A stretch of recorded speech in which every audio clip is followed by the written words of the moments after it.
Have you ever felt like you just can't focus? Like, no matter what you do, the world is just way too loud, too distracting?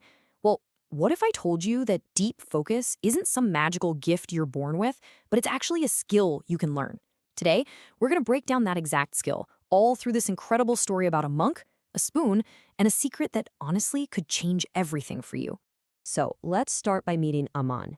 He's a super hardworking 26-year-old, but he feels like he's completely hit a wall. He's at his absolute breaking point, and he's about to make a pretty drastic decision that feels like his only way out. Yep, that's what he told his friend Vikram. Just 4 months into a brand new job, a job his friend even helped him get, Aman is completely fed up. He's just done. He tells Vikram the stress, the endless office politics, this constant feeling of being overwhelmed. It's just too much.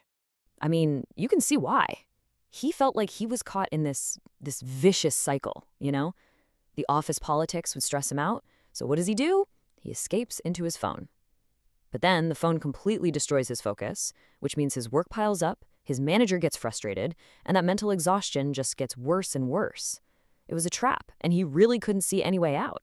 So Vikram listens to all this, and he gets it. He recognizes the pattern because he'd been there himself. So he suggests something a little unusual. He says, Aman, before you quit, you have to meet my mentor, Dr. Book. Now, he's not a medical doctor. He's more of a philosophical doctor who actually helped Vikram become a VP. Aman is, skeptical, but hey, with nothing to lose, he agrees to go. So Aman meets Dr. Book in this house that's just overflowing with books, and he doesn't get a prescription or some quick fix advice. Instead, Dr. Book tells him a story. It's a 300-year-old parable about a young monk who was dealing with the exact same stuff: politics, distraction, all of it. So in this story, the young monk is desperate to leave his monastery. The head monk says, okay, you can go, but on one condition. He has to complete the seemingly simple task. If he does it, he's free. And the monk is thinking, seriously? That's it? This'll be a piece of cake. So he starts off totally overconfident. He picks up his pace, maybe gets a little careless, and within just a few steps, splash, the water's gone. His first attempt is a total failure, all because he tried to rush through it without any real respect for the task. Okay, take two. This time he slows down, but then he notices the other monks, and they're watching him, whispering, laughing. He starts focusing on them, on what they're thinking, and in that split second of distraction, splash, the water spills again. All right, third attempt. Now he's moving incredibly slowly. But a new enemy shows up, boredom. His mind just starts to wander. He gets annoyed by the taunts from the other monks again. His frustration boils over. His hand shakes. And for a third time, the water is gone. This is it. It's his last chance. And this time, he doesn't just try harder. He totally changes his approach. He creates a ritual. He takes this long, deep breath, slows his movements, and fixes his gaze only on those 10 drops of water. The taunts, the politics, the boredom, it all just melts away into the background. And he does it. He walks the entire circuit without spilling a single drop. When he gets back, the head monk looks at him and asks this really simple question.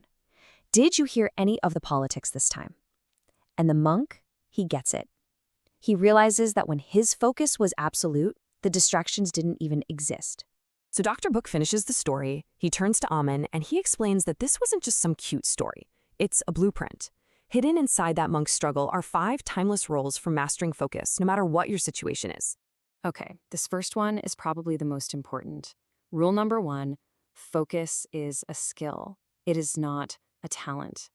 The monk failed 3 times before he got it right, and that's the whole point.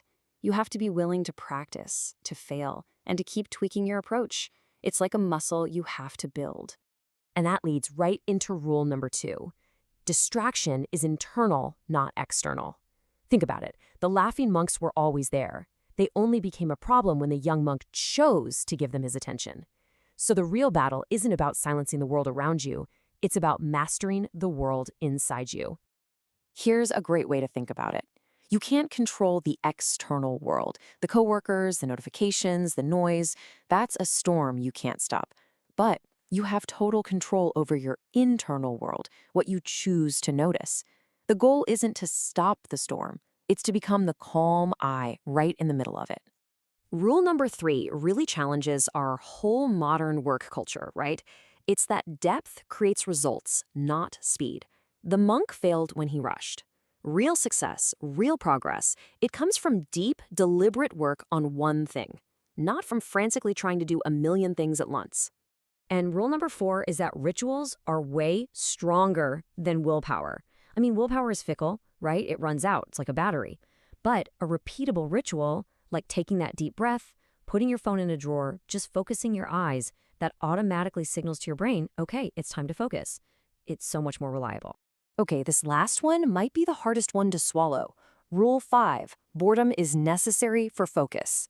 We see boredom as a bad thing, right? It's a signal to grab our phones or switch tasks. But this story teaches us that boredom is actually the price of admission for deep focus. You have to learn to sit with that discomfort if you want to achieve anything truly meaningful. So, with these 5 rules in our back pocket, let's circle back to Aman and see how this ancient wisdom completely transformed his very, very modern problem. So here's the cool part. A man didn't quit his job. Instead, he stayed, and he started practicing. He created his own little rituals to start his workday. He trained himself to see office gossip not as some external attack, but as an internal choice about where to put his attention. He actually learned to embrace the boredom of a really difficult task. And the results? They were just staggering. Within 6 months, he wasn't just keeping up, he was outperforming everyone on his team. The same boss who used to be frustrated with him was now blown away by his output. And the guy who was about to quit, he got promoted to team manager. The lesson here is just so powerful. And man didn't change his job, he didn't change his coworkers, he didn't change his boss. He changed the one thing he actually had control over, his own focus. The power wasn't in escaping his situation, it was in mastering his attention right in the middle of it. And so that brings us to the final question. And this one's for you. I want you to think about your own work, your own life, your own goals. What is that one crucial task, your spoon of water, that if you gave it your complete, undivided, monk-like focus, could change everything for you? That's your starting point.